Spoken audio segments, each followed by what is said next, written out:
आकाशवाणी मध्य प्रदेश से प्रस्तुत है प्रादेशिक समाचार।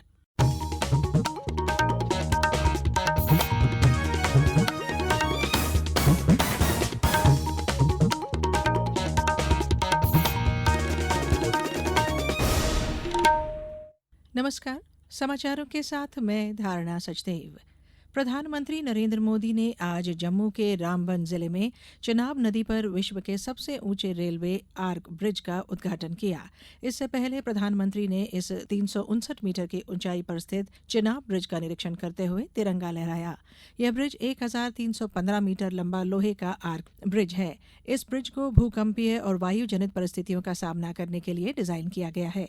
यह पुल जम्मू और श्रीनगर के बीच संपर्क का बढ़ावा देगा। श्री मोदी ने रियासी जिले में उधमपुर श्रीनगर बारामूला रेल लिंक परियोजना पर भारत के पहले केबल आधारित रेल ब्रिज अंजी ब्रिज का भी उद्घाटन किया। प्रधानमंत्री ने कटरा रेलवे स्टेशन से कटरा और श्रीनगर को जोड़ने वाली वंदे भारत एक्सप्रेस रेलगाड़ी को हरी झंडी दिखाकर रवाना किया। प्रधानमंत्री ने 46,000 करोड़ से अधिक की विभिन्न विकास परियोजनाओं की सौगात भी दी। प्रधानमंत्री ने कहा कि यह कार्यक्रम भारत की एकता और भारत की इच्छा शक्ति का विराट उत्सव है।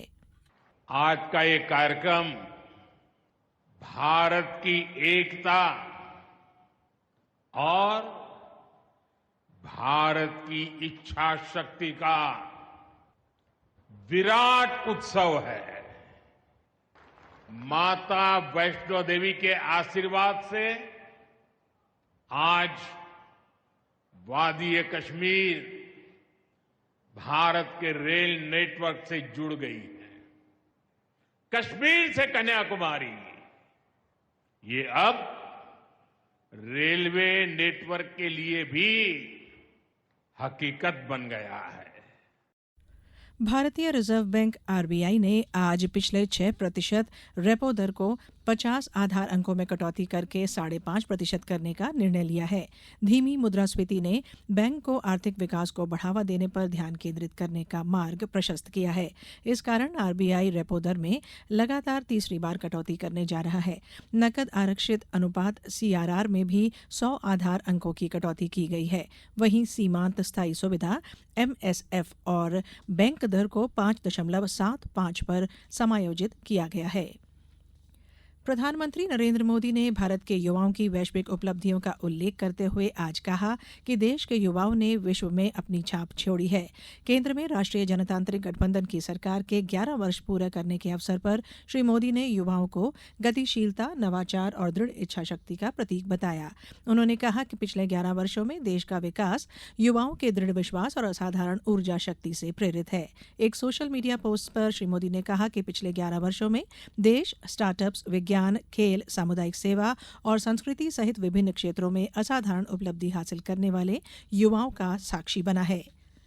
मुख्यमंत्री डॉक्टर मोहन यादव आज उज्जैन के प्रवास पर हैं। मुख्यमंत्री ने उज्जैन स्थित लोकमान्य तिलक शिक्षण समिति द्वारा आयोजित शिक्षक प्रशिक्षण शिविर के समापन समारोह में हिस्सा लिया। इस अवसर पर मुख्यमंत्री ने मेरिट सूची में स्थान प्राप्त करने वाले प्रतिभाशाली विद्यार्थियों को सम्मानित किया और उन्हें उज्जवल भविष्य की शुभकामनाएं दी। मुख्यमंत्री आज उज्जैन में कई कार्यक्रमों में हिस्सा लेंगे। केंद्र सरकार कल उम्मीद पोर्टल लॉन्च करने जा रही है, जिसका उद्देश्य देश भर में वक्फ संपत्तियों के पंजीकरण को सुव्यवस्थित करना है। यह पोर्टल सरकार द्वारा वक्फ संपत्तियों के प्रबंधन और नियमन को बेहतर बनाने के प्रयासों का हिस्सा है। अब कुछ समाचार संक्षेप में। सिंगरौली जिले में जवाहर नवोदय विद्यालय की कक्षा 6वीं में प्रवेश के लिए चयन परीक्षा हेतु ऑनलाइन आवेदन 1 जून से 29 जुलाई तक किए जा सकेंगे। शिवपुरी जिले में विकसित कृषि संकल्प अभियान के अंतर्गत किसानों को नए नवाचार और उन्नत कृषि तकनीक के बारे में, साथ ही ड्रोन तकनीक का कृषि सेवा में उपयोग करने की जानकारी दी जा रही है। और विश्व पर्यावरण दिवस के उपलक्ष्य में कल जबलपुर में नेशनल हाईवे पर एक पेड़ मां के नाम अभियान के तहत एनएचएसआई ने 100 से अधिक पौधे अपने कार्यालय और हाईवे पर लगाए। इस बुलेटिन में इतना ही। अगला बुलेटिन शाम 7:10 पर।